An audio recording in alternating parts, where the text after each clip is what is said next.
Fala galera, tudo bem com vocês? Comigo tá tudo ótimo, aqui é o professor Flávio para mais uma videoaula de conteúdo, certo? Esse conteúdo para as turmas do sexto ano, continuando a nossa unidade 3, Terra, Formação Natural e Clima, do livro 2, capítulo 2, Dinâmica Climática, que vai das páginas 208 a 222. E os itens abordados neste capítulo serão os seguintes: estrutura da atmosfera, tempo meteorológico e clima, elementos e fatores do clima, massas de ar e questões ambientais climáticas. Bom, galera, espero que vocês estejam com o caderno de vocês aí do lado para algumas anotações, bem como o livro de vocês, certo? Na página 224.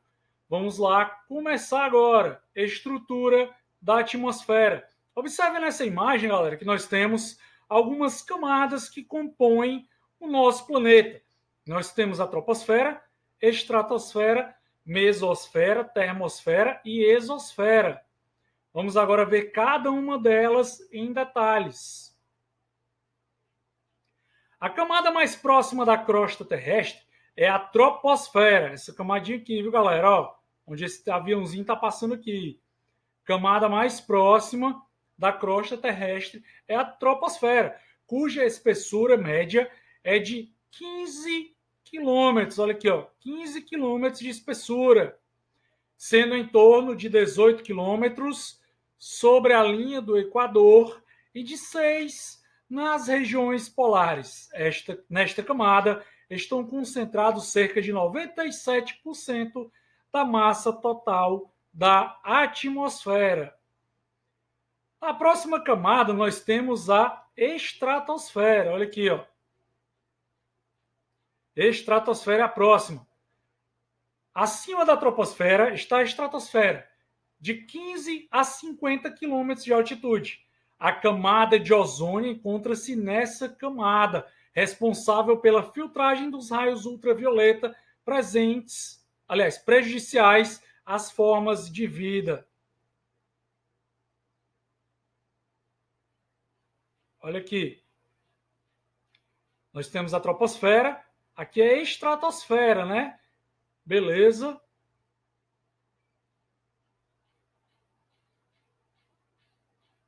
Próxima camada, nós temos a mesosfera, onde encontra-se entre 50 e 80 quilômetros de altitude. Olha aqui, ó.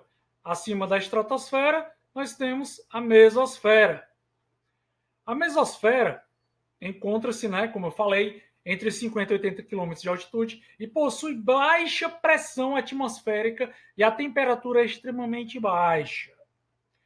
Acima dela, nós temos a termosfera, que encontra-se de 80 a 500 quilômetros de altitude. Nessa camada ocorre a aurora, tanto a aurora boreal no hemisfério norte, quanto a austral no hemisfério sul. Olha aqui um exemplo aqui, ó. Nós temos a imagem da aurora boreal na Noruega. Olha aqui, muito legal, muito show. E a última camada é a exosfera, camada externa da estrutura atmosférica, onde encontram-se além dos 500 quilômetros de altitude. É composta de partículas de íons que refletem os sinais de rádio. Vamos falar agora um pouco sobre o tempo meteorológico e o clima. As características do ar em um determinado momento caracterizam o chamado tempo meteorológico, características do ar em um determinado momento, e podem ser alteradas em questões de horas. O tempo muda de um momento para outro e de um lugar para outro. Observe essas imagens. Olha aqui, galera. Aqui do lado está o Sol e aqui a neve. As variações do tempo meteorológico são registradas por determinados equipamentos e analisadas, no mínimo, em um período de 30 anos, indicando o comportamento do clima. O clima não muda de uma hora para outra e se mantém na média em uma determinada área. Observe as imagens a seguir. Nós temos as 4 estações do ano: primavera, verão, outono e inverno. onde apresentam o comportamento médio do clima. Agora nós temos elementos, fatores do clima e massas de ar. O comportamento climático é definido por meio da análise de seus elementos. Quais seriam esses elementos? Temperatura, pressão atmosférica, umidade do ar, ventos, nebulosidade e precipitação. Esses elementos são influenciados por alguns fatores, como latitude, altitude, correntes marítimas, continentalidade e maritimidade, formas de relevo e fatores humanos, como nós veremos a seguir. Além dos elementos que caracterizam o clima e que são influenciados pelos fatores climáticos, nós temos as chamadas massas de ar, denominadas de sistemas atmosféricos. Também influenciam o comportamento do tempo meteorológico e do clima. Eu chamo a atenção de vocês, galera, aqui para os elementos climáticos, onde a temperatura, quantidade ou grau de calor existente no ar origina-se da radiação solar, mas a superfície terrestre não é aquecida diretamente. Observe nessa imagem aqui embaixo. Não é aquecida diretamente, pois a energia solar ela é absorvida pela superfície e depois de aquecida transfere o calor para o ar. É como se fosse tipo uma peneirinha, sabe? Uma peneira, peneirando esse calor. E os raios solares, eles não chegam a todos os lugares da Terra com a mesma intensidade. Em função disso, a Terra está dividida em zonas térmicas. Olha aqui, galera. Enquanto, por exemplo, o Sol está atingindo essa parte aqui de cima, aqui na parte de baixo ela vai estar mais fria, né? É a lógica, olha aqui. Mas vamos observar com mais atenção as zonas térmicas da Terra. Aqui nós temos os paralelos que a gente já falou, né, em aulas anteriores, mas eu vou repetir os paralelos. Nós temos Círculo Polar Ártico, Trópico de Câncer, a linha do Equador, Trópico de Capricórnio e o Círculo Polar Antártico. Aí nós temos as chamadas zonas, né? As zonas, olha aqui, Zona Polar do Norte, Zona Temperada do Norte, Zona Tropical, que pega toda essa faixa aqui da linha do Equador.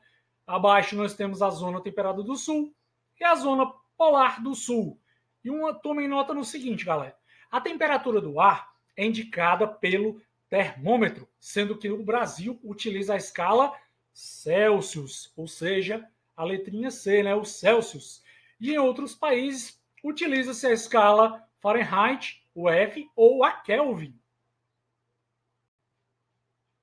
Outra coisinha é o seguinte, galera, que a temperatura ela é influenciada pelos seguintes fatores climáticos: latitude, que é a localização, a altitude, continentalidade e maritimidade. Eu peço que vocês assistam atentamente a um videozinho que eu vou colocar aqui para vocês de 1 minuto, certo?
Legal, né, galerinha, esse vídeo?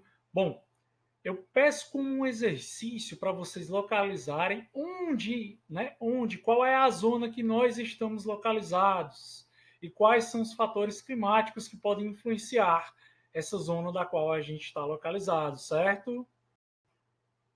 Bom, eu chamo a atenção de vocês agora, galera, para os 3 tipos de chuvas. Nós temos as chuvas frontais, as chuvas convectivas e as chuvas orográficas.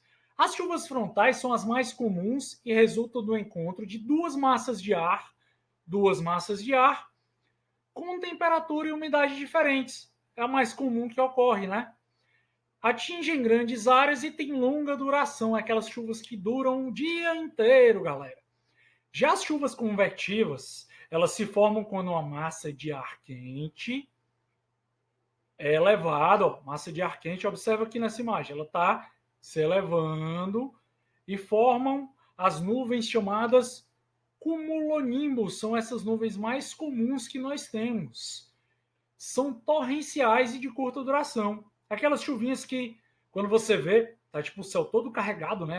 As nuvens, melhor dizendo, toda carregada, e começa aquela chuva intensa, depois ela para de repente. Pronto. São as chuvas convectivas. Já as chuvas orográficas, elas são chuvas que ocorrem mais em serras, onde elas se formam quando uma massa de ar quente e úmida encontra as serras e as montanhas, eleva-se e se esfria, né? Se resfria, provocando chuvas. Eu chamo a atenção de vocês, galera, dá uma olhadinha aqui ó, nesse link que está aí, certo? Geografia e Tecnologia. No vídeo indicado nesse link, você poderá compreender a finalidade de uma estação meteorológica. É muito legal para vocês verem como é que funciona uma estação meteorológica.